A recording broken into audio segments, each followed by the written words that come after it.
And Tiz the Law has the lead at the top of the stretch. It is Tiz the Law in front with 3/16 to the finish. Tiz the Law has a 4-length lead. He's left the others behind. Live from the backstretch at historic Saratoga Racecourse, this is Racing Across America. Racing Across America is brought to you by Pinnell's Restaurant, a Saratoga tradition since 1922. 284 Jefferson Street, Saratoga. Just minutes from the track. The new Capital OTB wagering platform.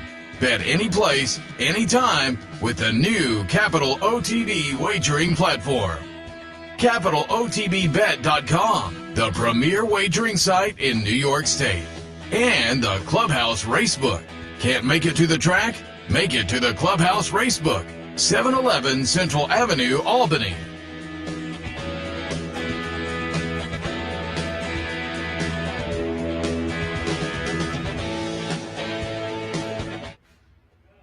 Good morning and welcome to Racing Across America on this Friday morning. Day 2 here at Saratoga. Coming up a little bit later on, Capital OTB President John Signor scheduled to stop by.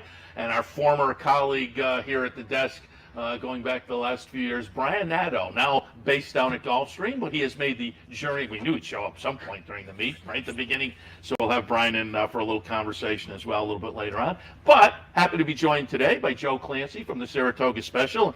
Game plan is to have the rotating gang at the Special.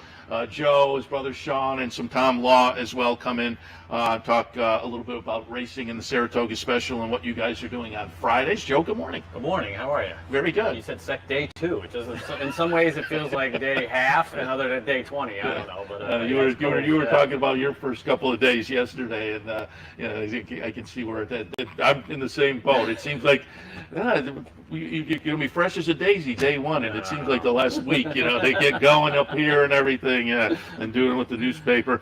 We'll talk a little racing in a few, but as always, when we have you on to begin the meet, we want to talk a little bit about the Saratoga Special itself. The first issue is out. First and foremost, Saratoga Special, which has been I will say it, a Saratoga institution now. I know that sounds, but I really scary. think it is. People look forward to it, and you see your stands over at the track at the end of the day are almost always empty. People are picking it up and enjoying it. Talk a little bit about where people can find the Special and what the schedule will be this year. Yeah, schedule first off, we're going to be Wednesday, Saturday, and then with a 6-day run during sales week. So we'll pick it up Hall of Fame Friday and run all the way through that week. And it's not quite the 35 papers we used to do a few years ago, but it's a little more sane given Naira's schedule, given our schedule, print costs, and every other thing. It's online at thishishorseracing.com. You can find it there as a PDF. Every issue is up there, and then in between days, the handicapping is up there on the website. So, and you can find it around town. It's all over the track, various racks and things. And then there's 60 some locations around town. Hotels, regular convenience stores, impressions. There's many places we can kind of find that make sense. And they're always also in a paper box right outside our office on East Avenue. Very good. And as you say, people can find it online. If you're in the area, you can pick it up in the area. But folks who aren't in the area can catch it online as well. Thishishorseracing.com. But I will note also, because that is an important message, that the handicappers will be available every day because John Shapazian, he's one of the best, and so people want to follow. You can pick up the hard copy, obviously, but on days the hard copy isn't printed, go catch the pics at the website. Yeah, John and Tom Law had a big slugfest last year, and John eked him out at the very end. But and actually the 4 are great. I mean, we got a little bit of a blend with John, Tom, Charlie Bedard, Rob Whitlock, Jessica Paquette. You get some long shot players. You get a little bit of everything in there, and I bump into people all the time who say I follow one or the other. So it's great, and it's a little beyond me. I'm glad they're doing that, not me. But again, you can find that's sort of the only continuity we try to do on the website is make sure that the handicapping's up there as a separate article. And so like today's are up on the website. So where yesterday's were in the paper. Also, one of the things that you kind of feature and talk about a little bit, and will be worth following during the meet. You guys, obviously, Sean was a jump jockey, and you guys do a lot of coverage in the paper and beyond the paper on the jump side of things as well, and that'll be part of this year also. I saw Bill Gallo over on the front side yesterday, National Steeplechase Association. Obviously, the jump. I love the jump races. I think they're a lot of fun. I was talking to Bill. They'll be going simultaneously up here and down at Colonial as well, but there'll be some jump coverage, obviously, also. Yeah, the Steeplechase people are going to put a lot of miles on the cars between Colonial Downs and Saratoga. Colonial Downs on Mondays, Saratoga on Wednesdays. But yeah, it's a tradition. Again, if you go back to the earliest days at the track, you see these hurdles out. And some of those pictures looks like the hurdles are on the dirt. I hope they really weren't, but I think they were. And so it goes back to the 1800s, and so to have it still part of Saratoga. They were real men back then. Yeah, exactly. They didn't care. The jumps were higher, the races were longer, horses were faster, everything. But I think that doesn't get lost at all on the steeplechase people. The opportunity to come run up here and the history and the connections, and you go through the legendary horses that have come to Saratoga, flat and jump, and that part's really fun. Lonesome Glory and Zacchio and Flatterer, and just all the way back to some of the legends of the game, and I think it's a fun little part of it. Obviously, it's unfamiliar to some people, and gambling-wise, if it's not your thing, fine. But there's some value there. You got to try to find it. That's all. Yeah, I think people get scared and kind of shy away. To me, you handicap it just like you handicap, the horses that are good are the horses that are good. And, exactly. And also you can look at the human side of things. I mean, for years and years, I am lamenting still that he was retired now, essentially. Jonathan Shepard, you loved him for years, and on the jump side of things, that's kind of where he made his name a little bit, but then had plenty of good flat runners as well. But now we can follow his legacy with Kerry Brian and some other trainers out there as well. But I think, as I say, you can latch on also to the human side of thing and maybe get some handicapping angles there, because typically there'll be two or three that kind of separate themselves a little bit. The biggest barns this year, Kerry, you mentioned, Leslie Young has a lot of horses. Jack Fisher is always a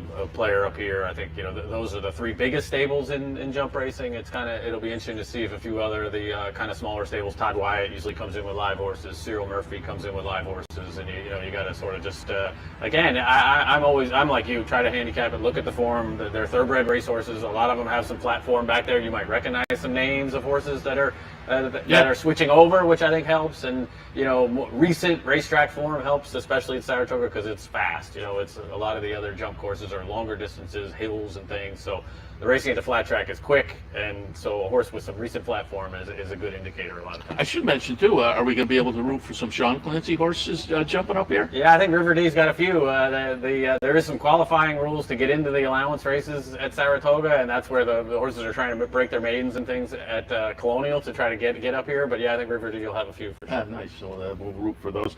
Also want to mention, because every year when you come in the first time, we like to talk a little bit about, again, the history of the newspaper and being a little bit of an institution, as I say.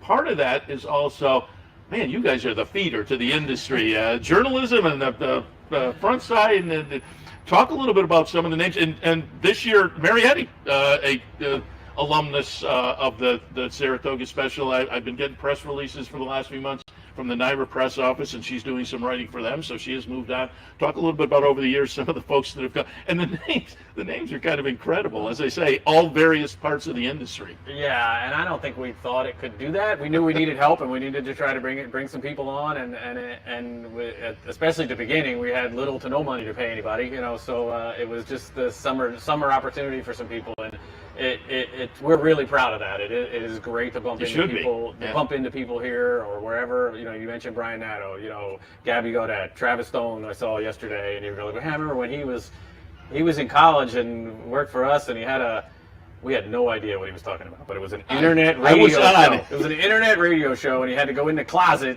in the office to do it. And we were like, internet radio? What? And, so that would have been 2000, I don't know, early to mid 2000s, I'm not really sure. The paper started in 2001, and John Panagot, Jim Mulvihill has some jobs in racing, and first year Pete Fornatel was handicapping for us, and it just goes on and on. Don't you have somebody at CNN now? Oh yeah, Katie Bo Williams, Lillis, I think is her name now. She is literally on CNN. Started at the Saratoga Special, but spent a couple summers at the Saratoga Special, and yeah, it's really cool to see. And again, I can't say that it's necessarily. We can figure out a way to provide the opportunity, but it sort of depends on the person to make the most of it. And you know, a lot of people have, and again, we're really proud of it. Anise Montplaisir I saw yesterday, and you know, we've had her on. And you mentioned Mary Eddy. We kind of hated to lose her. She was, you know, she lived up here, which made it easy for somebody to kind of come on board. She spent a couple summers with us, and then an opportunity opened up at Naira, and you know, and she got the job and has made the most of it. Yeah, I'm like you. I see the press releases come over and her bylines on there. You know, I think all that's great. We're thrilled to do it, and but eventually it comes back on them. You know, people got to make the most of the chance, and a lot of people have, and racing's good about that. And I like to think that the special is sort of it's its own sort of stepladder to some of those things. And no, it's great. I'm up in the press box most afternoons, and the Saratoga Special interns are usually sitting down a little further from me, and you can kind of get the feel of, oh, this is somebody who's going to do okay. I mean, I remember Gabby was there, and she was always running around doing some nice work, and you know, you knew Travis. Like I say, I was on that radio show in the closet. Remember that? So you guys should be proud of that as well. And talk just quickly again before we get to the racing, some of the fun things that you guys do and will continue to do. The worth repeating is always great. The quotes every day that you guys find, the license plates that you see out in the parking lot. And one of the things that I think you guys do a great job with year in and year out, and that alone may be worth picking up the paper regularly, the stable tours. Yeah, that was added a few years ago. Phasic Tipton came to us and wanted to sort of get involved, and they wanted a neat editorial hook to sponsor, and I think most of the ideas of the special are Sean's, and then we try to figure out how to make it work. So he came out of left field with a stable tour, and we're like, can we do that? You know, and yeah, every publication day we have a shed row tour, stable tour with a trainer, and a lot of times it literally is that where you're walking the shed row with the person. Other trainers have so many horses, or they have different strings, different places, so maybe you're not literally walking down the shed row with them, but you know, you stop and try to talk about as many horses as you can, get a quick update from them. I get people who tell me all the time that, oh, the stable tour gives me great insight to gamble on this, and I'm like, you're doing better than I am, because I did the stable tour and I didn't get the insight, but whatever. For us, it's fun. It's a great way to meet a horse. I think the more racing in general, the more horses we can bring to people, the better. Absolutely. So say you're just some random fan and you read a little paragraph about, you know, somebody's horse. You know, well, there it is. There's a little, you know, I love it when we can get literal color of what the horse is doing at that moment, you know, which is fun. You know, he might be sleeping, he might be lying down, he might be eating, whatever, trying to bite you. The reporter's notebook, a little sort of skinny book, has a spiral bind at the top, and most horses they want to eat that, you know. So if you're standing there talking to the guy, usually the horse is messing with the notebook, which is really fun. And yeah, I think again it goes back to trying to.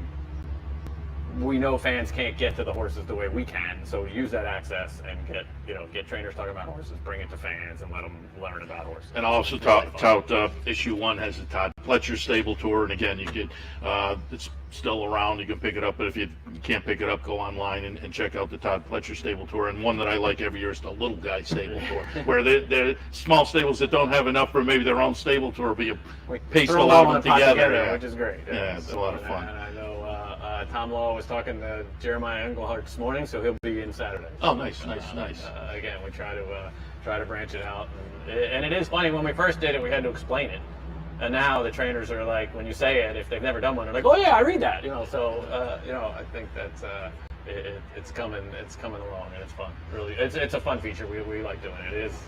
It can be a lot of work, and when you wake up in the morning on a deadline day and you don't have one in the can, it's a lot of pressure. But you know, it's nice to get a couple days ahead. That really helps. We should. You mentioned it, talking about the pressure. I just give people a little idea what it's like. And again, you used to do it daily. Yeah. Now it's just the times have changed enough that a couple of times a week, sales week, you'll be back to the grind a little bit. But talk a little bit about what goes into putting it out. The daily part, or 4 or 5 days a week that we did, I think the first year we tried 6 days a week, and that was was ridiculous. But that was a grind where you just started. It felt like you started with a blank slate every day. The papers were smaller then, the cards were a little different, so it made a little more sense to do it. Since then, we've adapted, but there's always late nights and trying to get it finished. I do most of the layout and design. I probably write the least between Sean, Tom, and myself, but you've got to get. It helped for me. The more stories we have written ahead of time before I start doing the layout, the easier it all is. And then you sort of just putting it together between the advertising, bringing the stuff in, trying to come up with the headlines or whatever. And sometimes it seems to take all night. Other times it seems to go pretty smoothly. Tonight, I never thought about the headline writing. Is that sometimes you get stuck and like big time. Especially this cover. The ones on the cover can be a challenge, and I'm always trying to. You're always trying to outdo them. I'm like, you can't use the horse's name in the headline because they know the horse's name. We got to come up with something that's kind of like that, And it all depends. Some days they're real easy and they come right to you. Other days, And I know technology has changed. I mean, you used to have to drive everything. Yeah. Literally, we used to drive things to the printer on a disc, which is amazing to me that we did it that way. And we had to do the first printer we had was in Clifton Park, and there was an early drive and then a late drive, and then we had to spend the night we'd just sleep in the parking lot for an hour while they printed the thing, and then load it up the car and come back up here. And that part's changed a lot. It's all internet-based. Transmit the files. Papers get delivered back to Saratoga. That part's gotten easier, but the papers have also gotten bigger. We didn't do very many 40, 50, 60-page papers back in the day. So where we are now, and it's also full color. We used to be very black and white, and it was sort of a longer sheet. The size was different, and again, just as technology changed and as you're trying to adapt and work with it, I think it's made a better publication. You get a little less ink on your hands probably in the color. But, we were talking about yesterday. We were talking about the old days with the broadsheet racing form where you'd wind up at the end of the day. But a great product. Again, Saratoga Special. Pick it up around town on. If you're up in the area, if you aren't, this is horseracing.com. You can get the digital copy. Highly recommended. Let's talk a little racing now, and let's go back to yesterday and take a look and get some of your opinions on some of the stakes action yesterday. And yesterday was fun because the first stake of the meet was out of the mile chute. And I said when I was handicapping and doing the show yesterday, I said there's going to be a lot of anticipation. There's going to be some buzz for this race just to see how things are going to play out of this new chute. And I think there was a little bit of a buzz in the facility yesterday. Played out very nicely, and Cherie DeVoe winds up with the win, and Tarabi getting it done in the Wilton yesterday. What were your thoughts on the chute and the results of the race? The chute seemed fine. I mean, we watched a little workout practice thing they did the other day, and the jockeys all were, they were pretty confident that it wasn't going to be tricky. They thought it was a nice long run. A couple things when you can see in that head on, that temporary rail they have out there really helps horses get straight. The inside horse, listening to the jockeys when they did the practice, they were worried about the inside horse. If he happened to break to his left, then he was sort of going to be aimed at the turn, or the rail of the turn, or at least think he was, and so that's where they put that temporary rail along there for him, and then they pushed everybody out where started from the outer, the out all the way out, and all the jockeys seemed to think it was a long enough run to the turn, and it played out like that in the race. And Tarabi certainly figured based on her form last year, and whether the race came out of the chute or not, she was going to be pretty live, in a 7 furlong 1 mile 3-year-old stake at Saratoga, and she ran to it. And Cherie DeVoe's a local product, good story, and I think she was an assistant for Chad Brown, went out on her own, and I think the last year and a half she really has come into her own. Yeah, they've got some nice horses in the pipeline. I talked to her husband David in Gordo yesterday, and the horses they're buying at the sale to try to bring into the barn, or have turned into pretty nice horses. I mean, she's knocking heads with Echo Zulu. That's she's not disgraced in any of those races, and to come back here and do this at Saratoga, and you could tell it meant something to her. It was her first stakes win in Saratoga. Oh, was it? Yeah, okay. I hadn't even thought and about she'd had that. a couple near misses with some, so that mattered. And obviously everybody wants to get off to a good start at the meet. They're based in Kentucky, and they're going to have horses here, but to bring horses here a few at a time and to win right out of the box. And like you touched on, a little history, winning the first race out of the new chute. And I don't remember the old chute, right? It was 72 was the last. I know they did a little version of that in the 90s, but it wasn't the full 1 mile thing like this. And I think I love it. I think variety racing needs variety. The more we can try to do it, as long as it's safe for the horses and the people, why not? I think any variety we can add to it, the better. I'm right with you. I think it's going to be a kind of a fun addition. Just what you say, the variety is going to be, and it gives one of the reasons they did it, and it is going to give some options for the off the turf races, a different distance that so now it's not one or the other. They've got that in between distance that I think folks will like. Schuylerville was also yesterday. This was fun. Just Cindy, I thought looked really good. Going to be the number 1 horse here in the replay. I will say Summer Promise. I took more action than I thought she would. Went off at 6-5, and we were talking about it earlier. The action was early.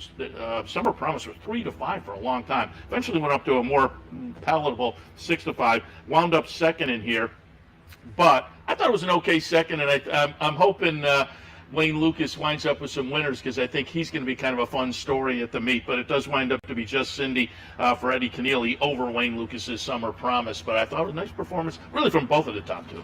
Yeah, they had both won maiden races at Churchill Downs and kind of looked like the two players, or most competitive players. And I had gone over. Eddie does not have horses here. They've got horses in Kentucky, and Kelly Wheeler came over, and I came over with the horse, and I had met Just Cindy the day before, and she was literally in a barn just over here, and it's probably a barn that has 15 to 20 stalls in a row, and she was the only horse in the whole barn waiting on other horses to ship in. I felt bad for her. Kelly was like, yeah, she was really lonely. She didn't understand what was going on. And then Barkley Tags horses shipped in the next day behind her, so she had horses to look at out the back. But nice performance, and I'm sure Eddie and Kelly will be back with some horses that'll be pretty live at the meet. They're going to ship in and out with horses they think figure for Saratoga, and she's with that filly's owned by Clarkland Farm. The breeder's a Beholder, and so that part's kind of neat. The Beholder's going in the Hall of Fame, and to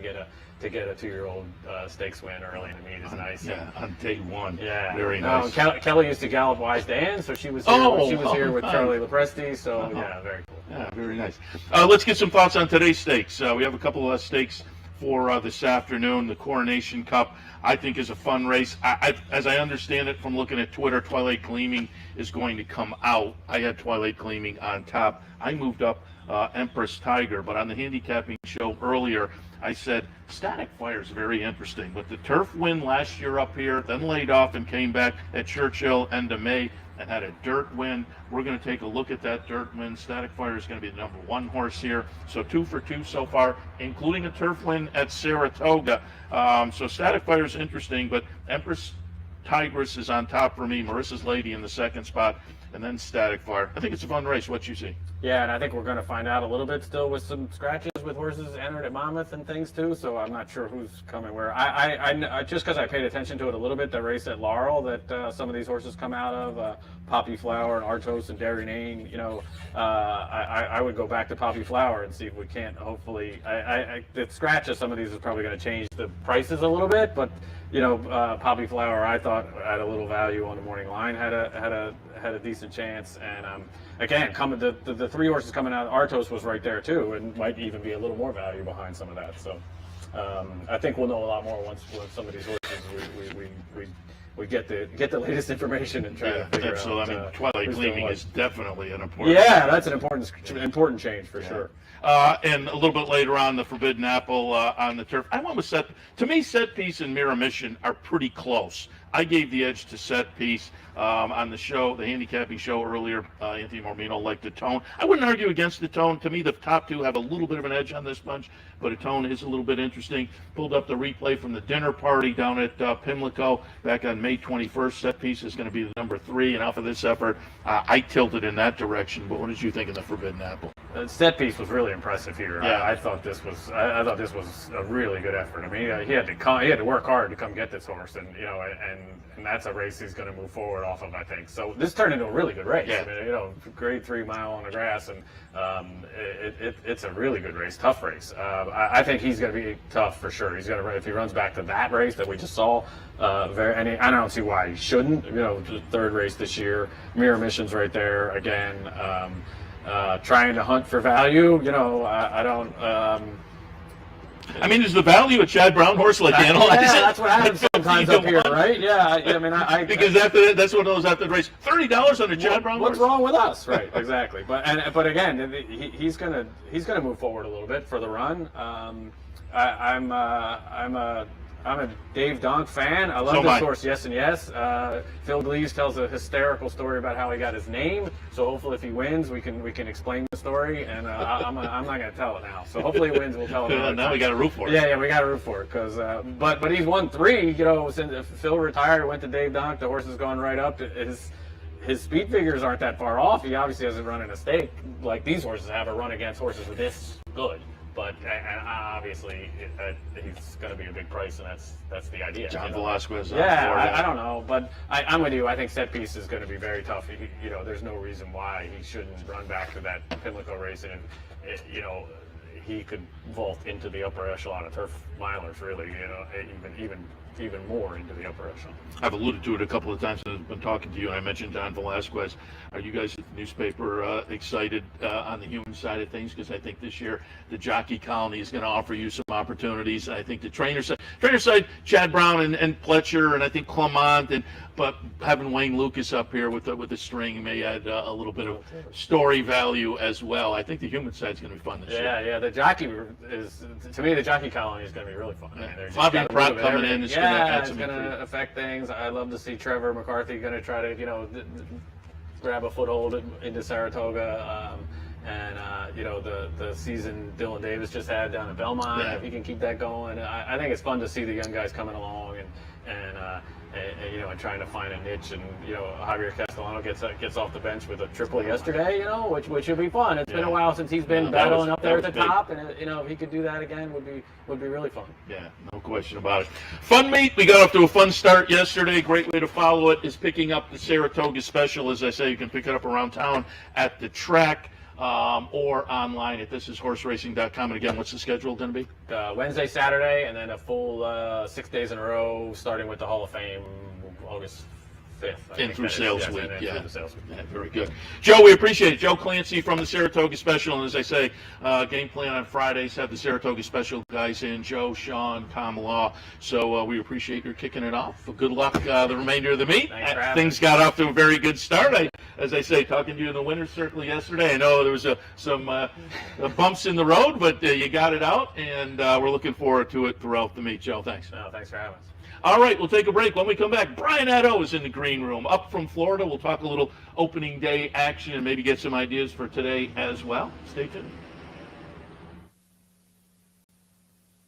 For 4 generations and looking forward to a 5th, Bruce Cerrone and his family have continued their 99-year tradition of delighting their faithful following with the finest authentic Italian recipes made with the freshest ingredients. Some things have changed in the last 99 years, but not Pinnell's commitment to the finest in Italian cuisine.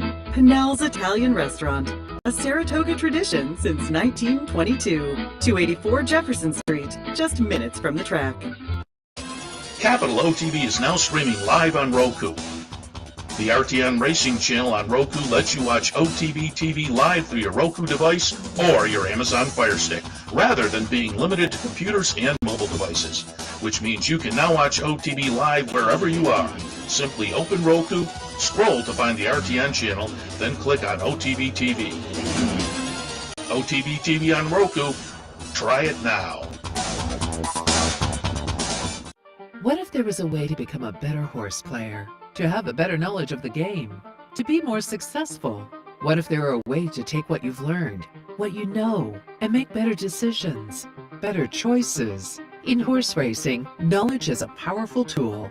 Race results and replays, past performances and live streaming, wagering from all your digital devices. Capital OTB. Become a better horse player.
Welcome back to Racing Across America. Again, day 2, Friday. Seth Merrow and Brian Nadeau back in the OTBC. Now based down at Gulfstream. I'm very envious watching you down there, particularly in January and February. Yeah. You and Ron, and a lot of fun watching Acacia, who has now moved on and is full-time up here, but she completed the championship meet. Now we had Mike Welch in yesterday talking about beating the meet, the championship meet. That was quite a performance from That's Mike. pretty remarkable, to be completely honest with you. I'll just say I didn't beat the meet. We'll leave it at that. But I actually saw that after the meet was over, and he put that out, and that really is remarkable. Yeah, it's picking crazy. on a day in, day out basis. Because like he said, with all the every synthetic race. races now where it's tough. There's no doubt about it. So, yeah, Mike does a good job. Obviously, you know that. I don't have to tell you that. But good guy, too. We get to see him a lot down there. And, Yeah, you guys he's are all a in the same sharp office. eye, yeah. It's fun. We were down there, back down this year for Florida Derby, so it was great to see you, obviously, and Mike and Ron and the whole team down there. Dave Joseph, always fun to go down there. Talk a little bit about being down there and what it's like. As I say, I'm envious. It's cool. I mean, I love it. We got a great office. You mentioned Dave and Ron and Ed and Phil Janak is down there. I think he might be up here actually, but he's down there for the championship meet and such. So yeah, it's great. I mean, I'm so fortunate. You know, we were talking about this yesterday. It's a year-round track, and there's very few. There really aren't any at all, and very, very fortunate. And obviously, all the big hitters are there in the winter, and now we're, you know, a slower part of the season. We're running 3 days a week now, and fixing up the turf course. So I think we're going to go back to 4 days a week. I think the plan is kind of late September, early October. So yeah, kind of get a little respite. And I was able to sneak up here and have some fun up here. Yeah, welcome back. Yeah. Good to see you. I saw you over at the track yesterday, and over at the Paddock Bar area. I like the new Paddock Bar area, but there was a nice crowd in there yesterday, certainly. Yeah. That's for sure.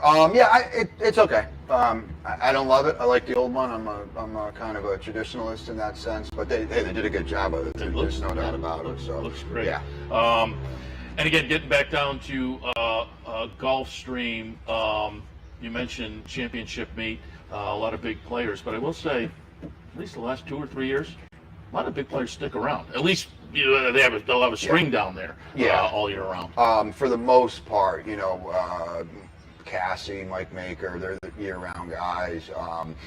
I think Todd. Safi, of course, is based down. Yeah, I actually saw Safi up here yesterday.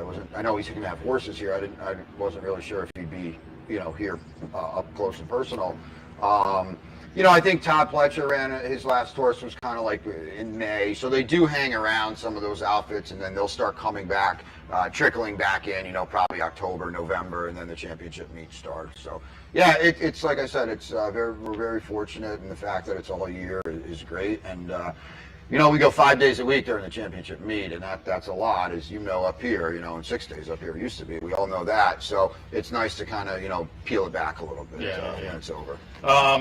All right, let's talk a little bit about first opening day yesterday. Yeah. Just some impressions. Saratoga is Saratoga, and you've been coming here a long time. I thought yesterday was fabulous. There was that crazy rainstorm right before race one where it really came down, but very briefly. Then the sun came back out, and it was a gorgeous opening day. Yeah. But over 28,000, great crowd, and I thought the racing was very good. I thought opening day here 2022 was lived up to all the expectations. I agree. I mean, the crowd was great. I don't know what the actual number is, because 28,466. 20, okay. And you know, there was a lot of people here, but it was fun. The racing was good. It was hard. Stakes were good, and now that we were just talking, Anthony and I are off the air, 120,000 in the Big Six carryover. So I didn't see the overall handle, but I know they were betting, that's for sure. Yeah, no question about it. Let's get some opinions on the two stakes we were watching earlier. We'll watch it again just because of your thoughts on. And I think there was, I'll get in your area. I said yesterday, I thought the first stake of the season, the Wilton, coming out of the new chute for the first time, I thought there'd be a little bit of buzz, and where I was, I think there was a little bit of buzz. I think people were excited to see how's it all going to play out, and I thought it went very well. The Wilton, Tarabi for Cherie DeVoe gets it done. She'll be the number 7 horse. I like Goddess of Fire, the number 1 for Todd Pletcher. It makes a nice late run. It was just a little bit too late, but I think things played out well first time coming out of the new chute. Yeah, this is a great view too. Good job, guys, because you can see kind of what was going on there. We actually went to dinner at Pinnell's on Wednesday, and we walked by on Nelson Avenue, so I got to see it up close and personal. And I really, I'm surprised because I really felt when they announced they were putting this in, and I was kind of thinking like Keeneland, where if you're outside, you are in just a bad spot, and it turns out you want to be outside because you saw it there on that run to the turn. It's quick, and the inside horse is almost in the Derby kind of where you need to get out a little bit, and so the outside.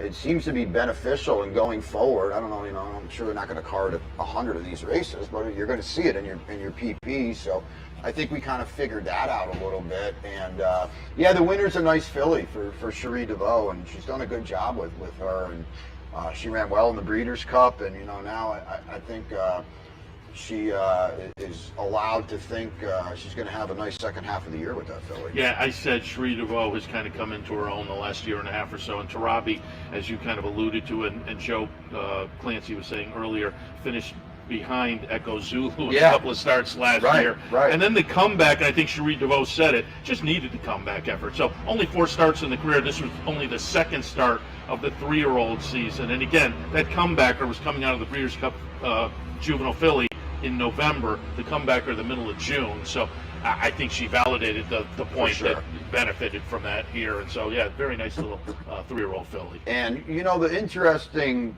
this is a mile and it's 2 turns, obviously, but, I didn't read any quotes or anything, but I wonder if maybe she's going up or down with distance. But, if you go into the test at 7 furlongs later in the meet off a 2-turn mile, you've got a lot of foundation underneath you, because they're going to go ballistic early in a race like that. You've got a lot of foundation, so it'd be interesting to see what she does. That seems logical, but I hadn't read any quotes either. But a little bit later on, the Schuylerville, and we were talking about this yesterday, and you mentioned the Wayne Lucas horse, Summer Promise, went off at 6-5. I thought both of the top 2 finishers ran well. Just Cindy looked very good here as the second choice for Eddie Keneally, going to be the number 1 horse, and Summer Promise the number 9 for Wayne Lucas. As I said, I thought the top 2 proved themselves to be, at least at this point in the season, a couple of nice 2-year-old fillies. Yeah, I was shocked that the winner wasn't favored. Not that she was anything. We were talking earlier. For a while, Summer Promise was 3-5. Yeah, I think I think the Lucas factor, and he's back, and he's got some nice 2-year-old fillies. I think that obviously, and people like to see him win, and they know the horses and such. So she ran very well, obviously, but I think the winner's all right, and we're going to see now that she's kind of the house horse. We'll see if she waits till the spin away or what. And now obviously we're going to see a lot of debuting or maiden special weight winners, but they have to get to her level. I don't think there's any doubt about that. She's all right for sure. So it'll be exciting to see where they go, if they run in the Adirondack or they just wait for the end to the spin away.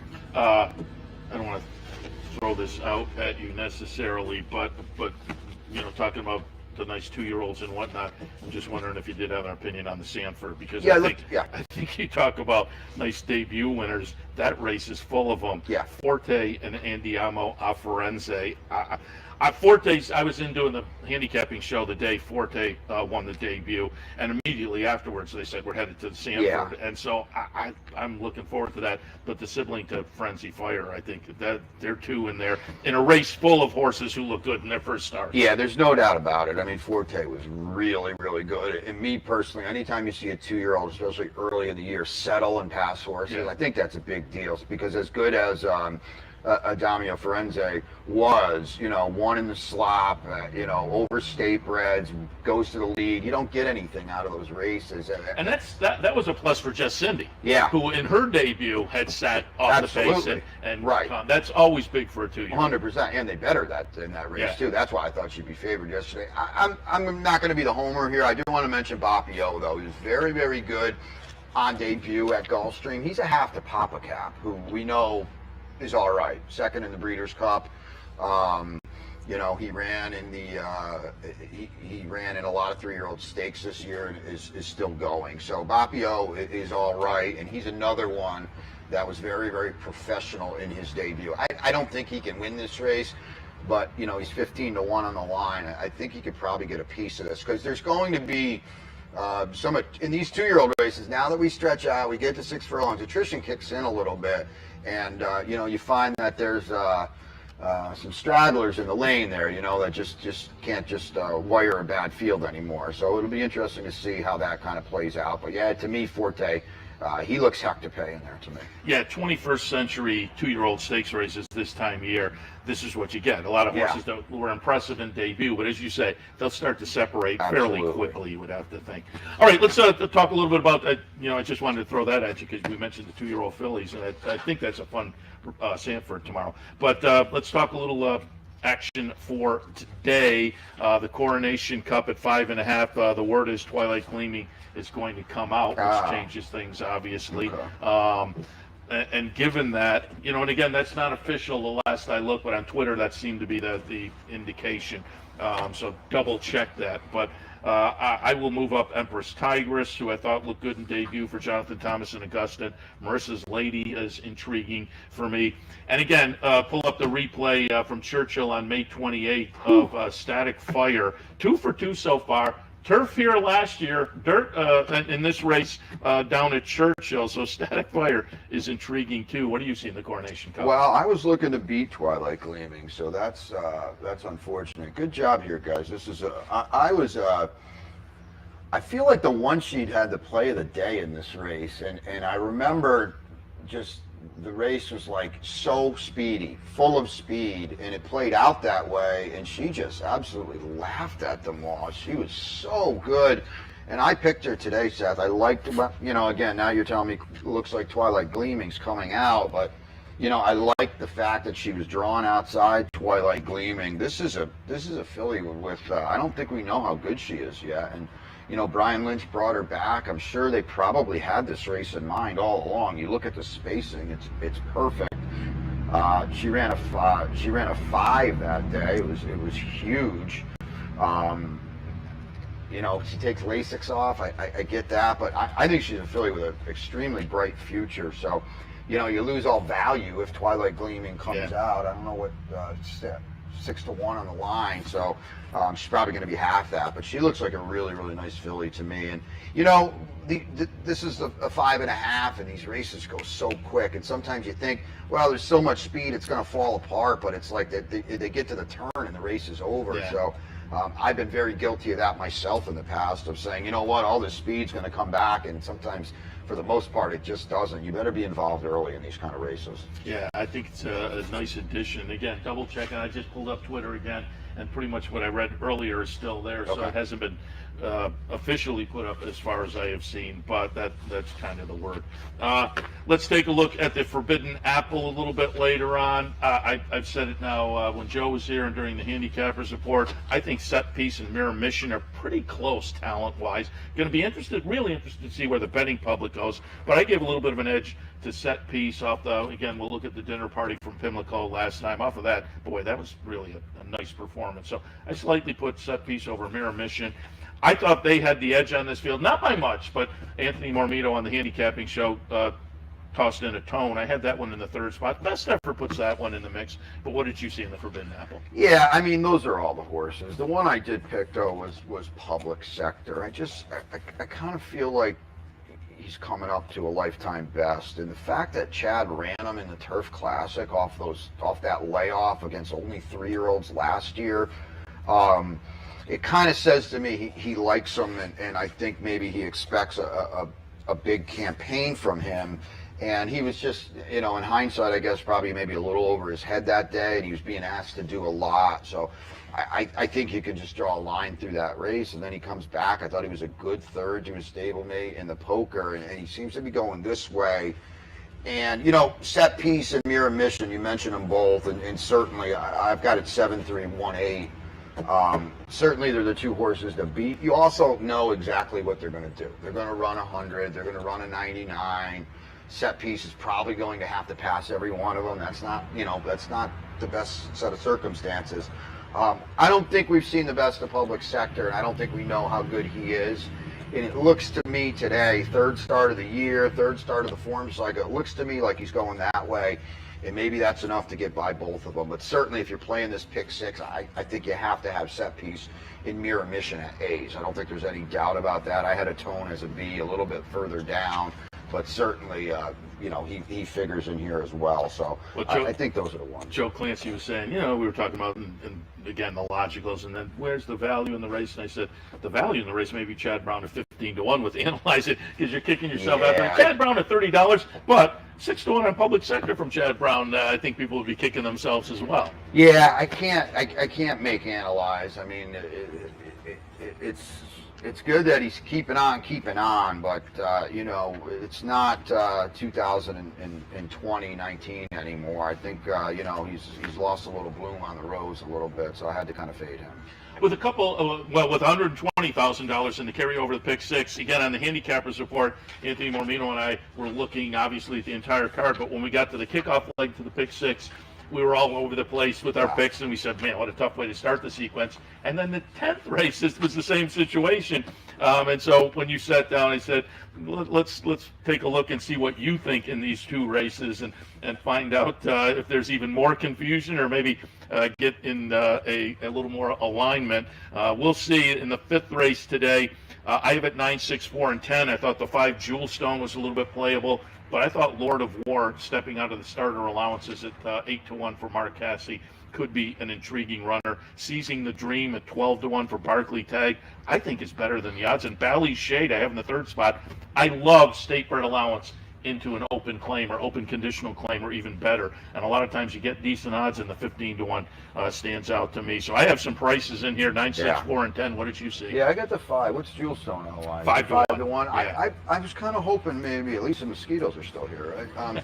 I was kind of hoping maybe, that he falls through the cracks a little bit. He's been running one turn around the turf, but you dig, and back when Shug had him, he had some pretty darn good 2-turn turf for him, Seth, and Saez gets aboard, and he's got some speed to work with. He doesn't need to drop too far out of it. And I thought those races at 2 turns fit nicely with this group. Technically he's facing better today, but I think he's, got form to play with these. And you're right, it's a deep spread. It's a very problematic race to kick off a pick six because you can't really lean on anyone. 5, 10, 9, 6 was my order on the one sheet, which of course I'll update it with the scratches and all that. But it is a tough race. Certainly Lord at War fits for Dylan Davis, and there's a lot of different ways you can go. Seizing the Dream, as you mentioned, second off a layoff for Barkley, probably in a race he was pointing to all along. So yeah, it's a race you can really kind of throw some stuff at the wall and see if it sticks at 8, 10, 15-1. It's a tough way to kick things up. David Erdogan made the favorite 4-1. The number 10, Al's Prince. So how often do you see it? 4-1 on the morning line is the favorite. And I just also wanted to take a look at the finale, as I say, because we were all over the place there too. I think the sequence starts out tough, and I think the sequence ends tough. The 10th today, going off about 6:15. Optional state-bred optional claimers, non-winners of 2, 6.5. I have a 2, 3, 6, and 8. I thought the 4 was also a little bit playable as well. Rosa Veloce. Claim 2 back for 40. In an optional claimer last time, not for the tag, now drops in for the tag. But it's one of those moves, given the horse being claimed for 82 back, that leaves you a little bit leery. Kali Magic, I thought, was in some good form and playable. And Mosienko at 12-1, I think, is very interesting with Luis Saez on board. I have a 2, 3, 6, 8. What did you see? I was all inside, and Rosa Veloce is my best bet of the day. And it's a tepid one, admittedly. I struggled with this card to have strong opinions, and the one sheet always puts a play of the day out there. So this is her 2, 1, 3 for me, all inside, like I said. But you said it perfectly, Seth. The bad taste in your mouth, right? And Bill Morey does such a good job. He's a high percentage guy, and he claims this one from Ray Handel, and she just didn't run last time at all. At 3-2, by the way. It wasn't like she was 9-1 in that spot. And now she's in for 45. I don't know, maybe he's playing poker here, and if she wins and gets claimed, all of a sudden they're out. So there's no issue there. But when he claimed her for 80, I'm pretty sure he wasn't expecting to dangle her for 45 2 starts later. So, tread lightly. But I think if she can get back to any of her prior races, she's going to win. The question is, can she do that? Pretty clever, probably a decent little price down on the inside. I liked her last race at 7-1. You're probably supposed to get that kind of price today. She could settle a little bit early, but she doesn't have to fall too far out of it. And you mentioned the 3 as well, Cali Magic, who's got some versatility too. And she kind of stubbed her toe a little bit last time, and that kind of broke a string of pretty sharp efforts, fast efforts. Maybe she can kind of cycle back around too. It is worth mentioning, though, as you kind of alluded to, the $100,000 purse maybe mitigates the a little bit. Right, and that's the thing. So you do, 60 grand to the winner and claim her for 45, and there's 105 right there. So they're out and then some. So maybe, like you said, mitigates the fact that she's in for the 45. There are definitely going to be some nice purses up here this summer. And also, as you said, go ahead. Well, I just want to say, the Diana tomorrow, I know Chad's got 4 of the 6. Just make sure, you don't have to bet, but just make sure you watch Bleecker Street. She is awesome. I was fortunate enough to kind of pick up on her early because I do trip notes. What did you do in there? Because my first inclination was to go with her. She does what she has, 7 for 7. But I think Rozier, I drew a line through the last race. I'm wondering if we get what was expected last time with the short price. I'm looking for a rebound there. No, I won't ever play against Bleecker Street. I think she's awesome. It doesn't matter how fast or slow they go early. She's just going to run them all down. So she is exciting. I was glad to see her get a grade 1 last time. I think she's awesome. So I can't go against her. The Rozier, I didn't really know. What's the reasoning that you're drawing a line through it? I just thought she was flat, to be honest. But so it looked to me like an aberration. It seemed like the race 2 back was just too good to think that last one was, and what happens tomorrow will validate one way or the other. There's no doubt about it. So it's one of those that will know after the race which way I was right or wrong. What's interesting, for a 6-horse turf race, there actually is quite a bit of speed in the race. Technical analysis certainly is down inside. Delica can be a runoff sometimes. To me, Delica's best races are on absolutely. the front end, going back to the fairgrounds. And in Italian's not letting anybody get away. So there's a lot of pace in this race for a 6-horse grade 1 turf race, which kind of makes it that much more fascinating, and to me, I think it makes it that much more Bleecker Street to the hoop. So again, it is a fun addition, no question about it. So far, the stakes action has been very good. Without I think doubt. the stakes action all meet long. I think the divisions have played out very well. And the last few weeks, we did a little preview show the other day, and Olympiad and Life is Good potentially in the Whitney. The coach with Secret Oath in the Coaching Club of American Oaks. I think that, as I say, and it's the 3-year-olds who haven't defined themselves so far. I think the Jim Dandy and then down at Monmouth, the Haskell, but Travers later in the meet. I think those are races that are going to help define things. And given what we saw Chargett do the other day, I wouldn't be surprised to see him put his hat firmly in the ring. Yeah, without a doubt. He ran at 113, I think, something like that. It was triple digits. Dwyer, so it's exciting as it always is up here, and I think maybe this year even more so than a little bit, because these 3-year-olds are good, and they seem to be all kind of here or converging here as in the Travers. So looking forward to it. And again, one sheet, people can find it on CapelOTB.com. Every Saratoga racing day, you'll have the matrix and the best bet and play and day, et cetera, et cetera. So it's good to be up here. I think this is probably it for me. I think this is the only weekend. We were saying to Joe, this is the first time essentially in my life that I won't be here for the whole meet. They got the Simulcast fired up down at Gulfstream. I'm not sure that's a complaint either, by the way. About the 40 days. So I have to ask you, I was watching a podcast, or I listened to a radio show the other day, and the host had zoomed in a guest from Miami. And the host said, oh man, I feel for you, Florida in the summertime, that stuff. And the guy said, you know what, that's like a myth. He said, it's like in the 80s here, but I'm in Florida. It's a great day. It's a nice summer day. So maybe did they do it at like 4:22 in the morning?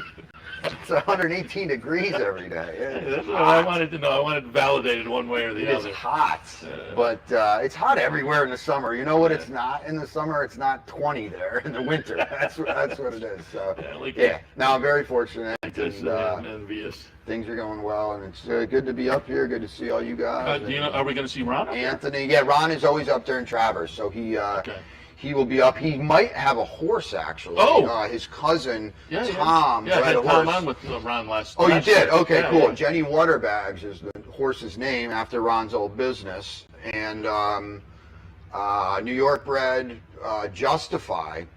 Filly, that is, I think he just texted me yesterday, she worked again, so I think she's had 5 or 6 breezes, so she's going to run up here at some point, not sure when. I think Jorge Abreu has her, so they're pretty excited about that, and Ronnie will be up Traverse Week. So we'll have him bike over and sit in. He's awesome. Maybe we'll have Tom and He's telling the story, but they call it, I forget the exact tree, but his farm's called 8 Maples or something like that. Tom's a good guy, too. He said, and he said, it was like a year later, somebody said, those are maples. That's funny. Good You guys. can't change the name now. No, it's too late. It's long gone now. So, he always comes up during Traverse Week, and I'm sure he'll be holding court up here somewhere. We love him. He's we'll pull him over. the best.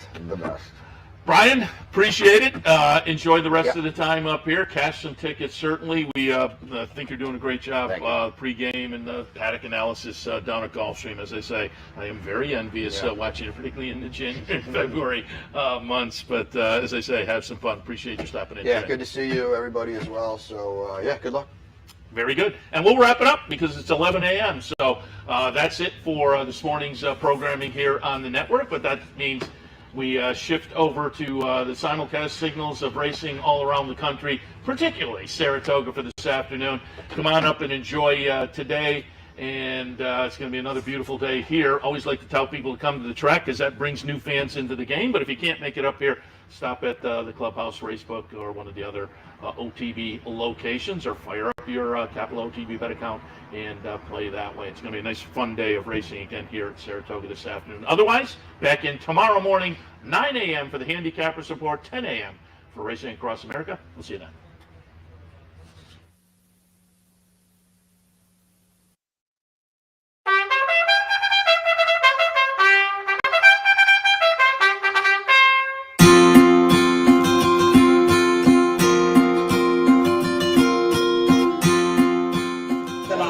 Set now for the juvenile fillies to 14 of them across the track. We'll set on their way. End of the dance on the outside, broke a little side with broke AK, but meanwhile it's going to be stopped. They're running on now, and Somali Lemonade's got 8 to make up. They come to the top of the lane. Stop Shopping Maria's got a lot left. Stop Shopping Maria goes on. Sweet Cat is right there. Hard left to right. Royal Body is running on. Past the 8 ball way comes. Stop Shopping Maria for the run. Still under a hand rise. They come to the 16th. Stephanie's Kitten coming out late. Yes, Stephanie's Kitten coming fast. Stephanie's Kitten. Stop Shopping Maria. Stephanie's Kitten's walking.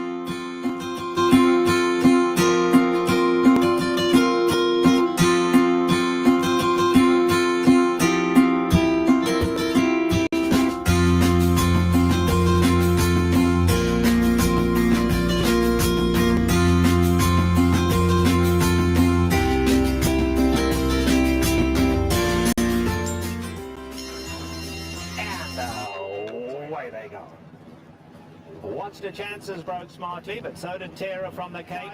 On the inside, Sky Lantern the Grey going well. If he can get through. Sky Lantern the Grey looking for somewhere to run. Wide open. It's Terra from the Cape hanging on. Terra from the Cape tries to go all the way. On the outside now, here comes Flotilla in the light blue. Flotilla is absolutely flying. Watch the chances in there too. But Flotilla has gone right on by. And Flotilla is coming home to score. Flotilla has won it just about 2 in the end. It'll be watch the chances. Summer of fun coming on to finish third.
For 4 generations and looking forward to a 5th, Bruce Cerrone and his family have continued their 99-year tradition of delighting their faithful following with the finest authentic Italian recipes made with the freshest ingredients. Some things have changed in the last 99 years, but not Pinnell's commitment to the finest in Italian cuisine.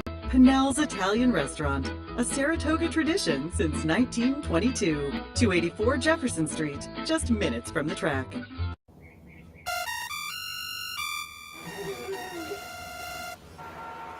Come on! I want sales reports on my desk by Monday. Oops. My bad. Love racing? RTN brings you every live simulcast on your home television, plus live video streaming and race replays on your PC and mobile devices. To order, visit rtn.tv. RTN, a breed apart. You're watching OTB TV, a service of Capital Off Track Betting.